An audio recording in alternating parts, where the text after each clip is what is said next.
Благодарам, потпредседателе, почитувани колеги, почитуван заменик министер, почитувана јавност. Нов ден, ново задолжување. Разликата е во тоа што веќе и на заменик министерот, кој што ката ден доаѓа во собранието да брани нешто што не се брани, новите задолжувања денес го нема. Фатмир Бесими одамна не е дојден во собраниево. Благоја Бочварски го пратил заменикот, затоа што не можат повеќе ова да го слушаат и тие кои што го бараат да се земе. Денеска не е само нов ден и ново задолжување, денеска е нов ден и две задолжувања. Наутро се задолжувате 50 милиони евра за реформи во земјоделие, напладне не задолжувате 70 милиони евра за градски превоз во Скопје. Дали има пилот во авионот што се нарекува влада? До кога секоја реформа ќе ја правиме со задолжување? До кога ќе му го чувате стравот на оној кој што е all in во оваа приказна? Дали ние како пратеници ќе се запрашаме кој ќе ги враќа овие пари? Дали ние како пратеници сме се запрашале дали треба можеби да ставиме точка на дневен ред, акционен план за враќање на овие кредити? Странски инвестиции нема, има одлив, домашните инвеститори не веруваат во правниот систем на државата и во судскиот систем и не инвестираат во Македонија, ни кажуваат преку медиуми дека инвестираат во соседството, па ве прашувам, колеги, најчовечко прашање, кој ќе ги враќа овие средства што ги земате? Мене ми е јасно дека се плашите од локални избори. Ова е шестиот закон во поддршка на локалните избори. Првиот беше зголемување на средствата од ДДВ кои што одат на конто на општинските буџети. Вториот беше зголемување на долговите на општините од 30 на 50%. Потоа имавме енергетски објекти во општините, па образовни објекти, па и сега имаме брз превоз во Скопје, бидејќи нели Скопје е престижот. Ама Скопје е престижот денес за утре, а наредни 40 години кој ќе го враќа ова, претпоставувам дека понекогаш и вие дома се запрашувате. 1000 пресови правевте кога бевте во опозиција дека државата била премногу задолжена. Со 45% меѓународен долг велевте дека сме грчко сценарио. Сега ве гледам во очи и ве прашувам, со 65% какво сценарио сме, колеги? Какво сценарио сме? Ароганцијата на оној кој што го бара и кој што го вети ова, градоначалникот на Скопје, и неговата суета не дозволува да тој тука се појави и ни објасни зошто народот треба да го задолжуваме за тој да сече лента. Мене навистина не ми е јасно. Дали во Скопје треба да има брз превоз? Да, треба да има. И не уште од времето на Коце, уште од времето на Трифун Костовски требаше да се почне со брз превоз. И тоа е неспорно. Што е спорно? Зошто граѓаните од Гостивар, од Велес, од Битола, од Штип, од Тетово да го плаќаат брзиот превоз на нас кои што живееме во Скопје? Секој од нас, колеги, кои што имаме 1000 евра плата, од било која банка може да отидеме и да земеме 10.000 евра кредит. Зошто на градоначалникот на Скопје, кој што има повеќе од 80 милиони евра годишен приход, ќе му биде проблем да земе 70 милиони евра кредит и градот за собствени средства, како што личи да си го направи брзиот превоз кој што го ветуваше? Зошто не си го поставиме тоа прашање? Одиме во Тетово, закрчено е дење ноќе, да. Во Гостивар, да. Во Велес, да. Во Штип, да. Тие таму не се луѓе. Тие ќе се гужваат во тесните улички, за градоначалникот на Скопје, кој што има 80 милиона евра приход, да си прави брз превоз со народни пари на 2 милиона граѓани, и тоа не е во ред, и тоа не смееме да го бараме.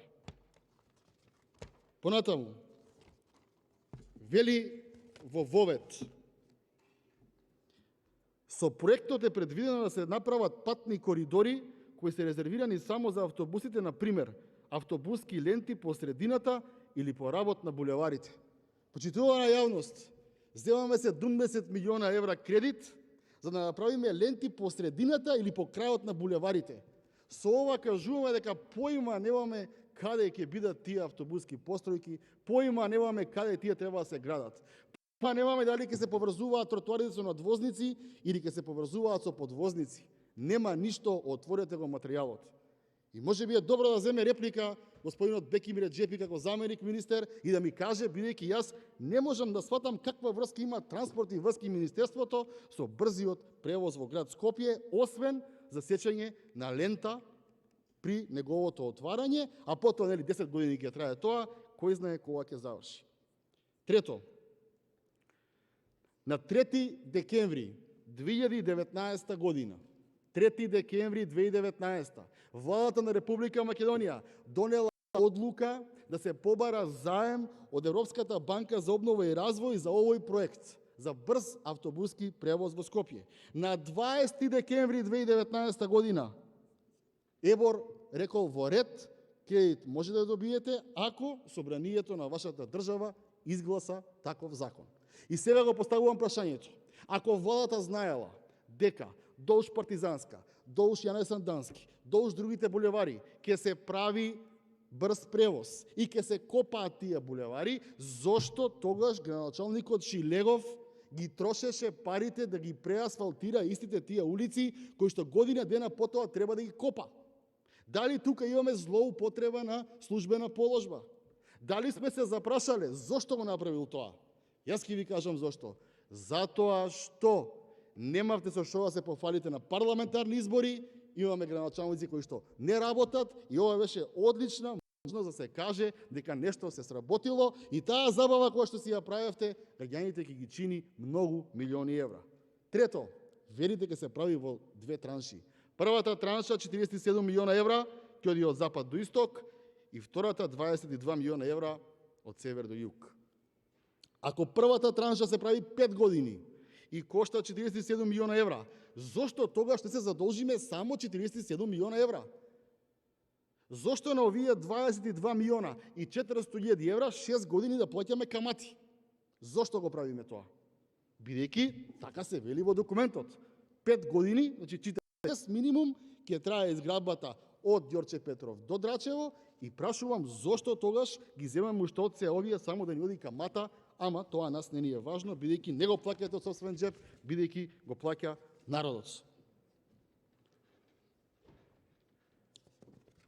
Во поглед на законот, овој заем ќе го враќаме долги години, овој проект у наредни 10 години нема да заврши и ова е, како што ви кажав, шестиот закон по ред кој што треба да му го чува стравот на премиерот, како и другите работи за локалните избори. Колеги пратеници, немојте да се однесувате како што се однесува првиот човек во владата, а и тоа јавно го кажува all in. Вие сте представници на народот и не може да се однесувате all in. Ние мораме да мислиме до кога ќе задолжуваме оваа држава и мора да престанете да му го исполнувате желбите на монархот од владата. Тој нема што да изгуби, а многумина од вас утре ќе отидат повторно на избори да побараат поддршка од граѓаните, ама тогаш ќе имаме 65 или 67% задолжувања од вкупниот GDP на државата.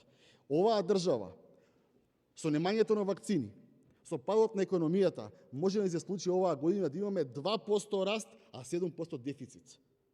Уште самиот буџет е проектиран дека ќе има 4,1% од вас е проектиран, 4,1% дефицит, 4,8% раст.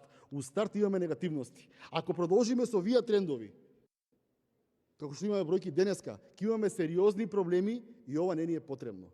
Што се однесува до локалните избори, господине Бекимир Еджепи, наместо да доаѓате овдека и да барате заем од 70 милиони евра, ви го поставувам јасно прашањето пред ова собрание да ни одговорите дали ќе има санкции према градоначалниците кои што имаа на располагање година дена 70 милиони евра од Светска банка. Лани на 3 март земавме кредит од Светска банка за 70 милиони евра за градови без кал, улици без кал, како ли ви беше, не знам.